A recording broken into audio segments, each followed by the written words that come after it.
un demi-milliard d'euros de subventions pour des bananes qui n'ont jamais poussé pour 0 banane. Il y a 1 200 000 tonnes de bananes fantômes. Ces bananes n'ont jamais poussé, ces bananes n'ont jamais existé, elles ne sont jamais sorties de terre, ces bananes, et elles ont donné lieu, 1 200 000 tonnes ont donné lieu à une subvention de 404 € la tonne. Donc, un demi-milliard d'euros de subventions pour des bananes qui n'ont jamais poussé pour 0 banane. Dans le même temps, un tiers des petits producteurs tombent. Alors bonjour, donc je reviens vers vous pour cette deuxième vidéo, il y en aura d'autres encore parce que l'explication à donner est quand même relativement complexe. Et je reviens vers vous aujourd'hui pour des explications sur ce que l'on appelle les fonds POSEI et vous dire qui touche quoi. Ça c'est vraiment très important. Les fonds POSEI, en tout cas le fonds POSEI Banane, c'est un fonds qui a été mis en place en 2007. En 2007, Banamart, pour la Martinique, devient le gestionnaire en tant qu'organisation professionnelle, donc chargé de l'organisation professionnelle de la filière banane en Martinique. Le fonds POSEI, il dit trois choses fondamentalement. D'un côté, il dit vous devez maintenir l'emploi, c'est pour ça qu'on va vous donner des subventions. Ensuite, vous devez veiller à ce que les petits producteurs aient un revenu équitable. Et enfin, vous devez maintenir la dynamique de la profession, c'est-à-dire faire en sorte qu'il y ait toujours beaucoup d'entreprises dans cette filière banane. Et en échange de quoi, la subvention qui va être allouée sur deux chiffres. Le premier chiffre, c'est qu'est-ce qu'on est capable de produire comme banane dans les Antilles. Et le chiffre défini, dont acte 318 000 tonnes.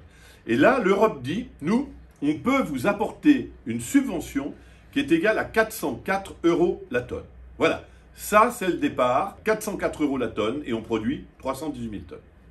On s'est donc penché sur ce qui s'est passé depuis 13 ans, depuis entre 2007 et 2020. On s'est dit, ces 13 ans, qu'est-ce qui s'est passé? On a apporté une aide considérable à la banane, donc voyons voir un peu comment cette organisation de producteurs, Banamart, a réussi à d'une part maintenir l'emploi, à l'époque on part avec 12 000 emplois, d'autre part donc faire en sorte que les petits producteurs aient un revenu, ce que l'on appelle un revenu équitable, et puis bien sûr qu'on ait su dynamiser la filière pour qu'il y ait toujours autant d'entreprises. Donc quand on regarde ça déjà, on s'est dit, bon ben, on devait produire 318 000 tonnes par an. Alors, si on multiplie par 13 ans, on arrive au bas mot à 4 100 000 tonnes à peu près. Est-ce qu'on a produit 4 100 000 tonnes? Première interrogation. Et là, on se rend compte, ben non, en 13 ans, on n'y est pas arrivé, on n'a pas produit 4 100 000 tonnes. On a produit 2 900 000 tonnes. Bon, donc tac. Donc nous, on se dit, si on a produit 2 900 000 tonnes, si on multiplie ça par 404 €, globalement, on a eu sur la période 1 200 millions de subventions. Quand même beaucoup. 1 200 millions de subventions. Donc je dis avec ça, ils ont dû quand même organiser un peu la profession. Mais en fait, quand on compte ce qui a été donné, chiffre toujours disponible, on ne trouve pas 1 200 millions, on trouve 1 700 millions. Donc on s'est dit, mais pourquoi est-ce que l'Europe a donné 500 millions, donc un demi-milliard d'euros de plus que prévu? Et en réalité, on se rend compte que ont été payés 404 € la tonne sur 1 200 000 tonnes de bananes qui n'ont jamais été produites.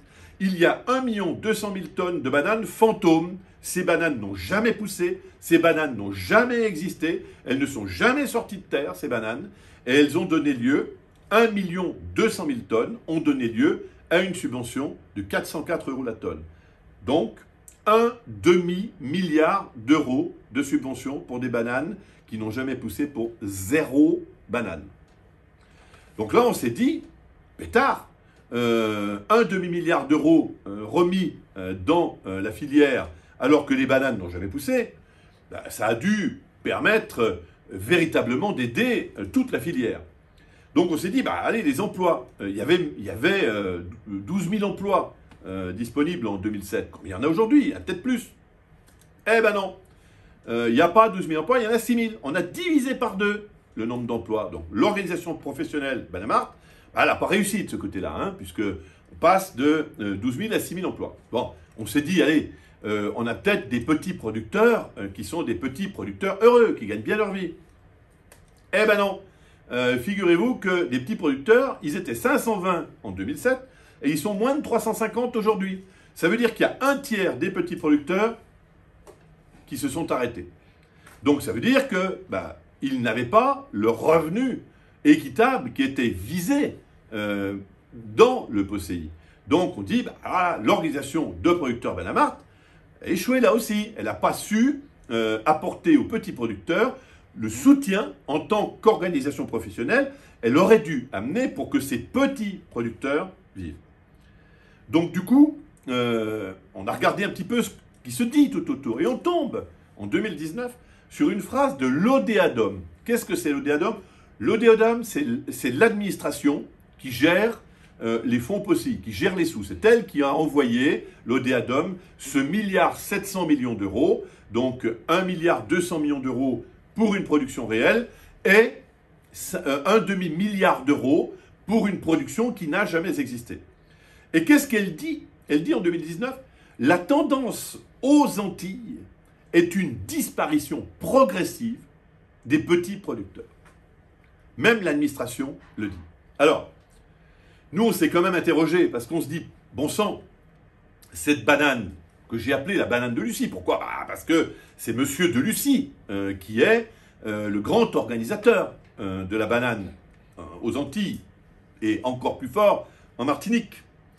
Eh bien, cette banane-là, cette organisation de producteurs, au fond, quand on dit qu'il y a une disparition progressive des petits producteurs, nous, on se pose aujourd'hui la question, est-ce que c'est une disparition progressive ou est-ce que c'est une disparition programmée? C'est une question, ça n'est qu'une question.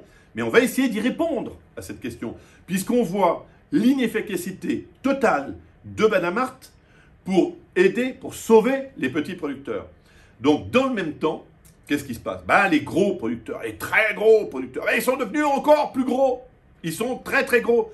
Ils ont absorbé encore plus de subventions. Donc, c'est ça qui ne va pas. C'est que finalement, cette banane antillaise, elle est devenue, je l'ai dit dans la première vidéo, un monopole absolu au service d'un tout petit groupe.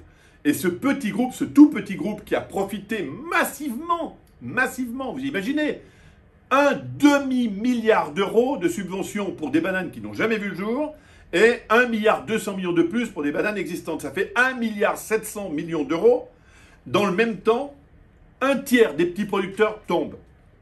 Voilà. Donc, il faut aller plus loin. Dans une prochaine vidéo, je vous expliquerai plus en détail pourquoi les petits producteurs sont tombés, pourquoi on les soutient, pourquoi il faut que tout le monde soutienne aux Antilles, en Martinique, en Guadeloupe, tout le monde soutienne ces petits producteurs. Parce que les petits producteurs, eux, ils sont là, ils font le travail local, ils embauchent les gens locaux. Ces petits producteurs-là, il faut vraiment les soutenir puisqu'ils n'ont pas été soutenus par l'organisation professionnelle de laquelle ils dépendent. Et c'est pour ça qu'ils veulent en sortir, parce qu'ils n'ont rien obtenu. Ils ont été laminés, un tiers en moins au bout de 13 ans. Donc tous ont peur aujourd'hui de passer encore à la trappe. Donc il faut les soutenir, nous les soutenons sans aucune réserve, ces petits producteurs, de sorte à ce qu'ils arrivent à repartir dans le bon sens. Mais il faudra cette fois-ci mettre beaucoup d'équité. Aidez-nous. Pour nous aider, plusieurs moyens. Déjà, vous pouvez adhérer à Eredom. On garde absolument très confidentiel les gens qui nous rejoignent, évidemment, et tout le monde comprend pourquoi. Abonnez-vous à notre chaîne vidéo. Réagissez, revenez vers nous, réagissez. Créons le débat ensemble sur cette question.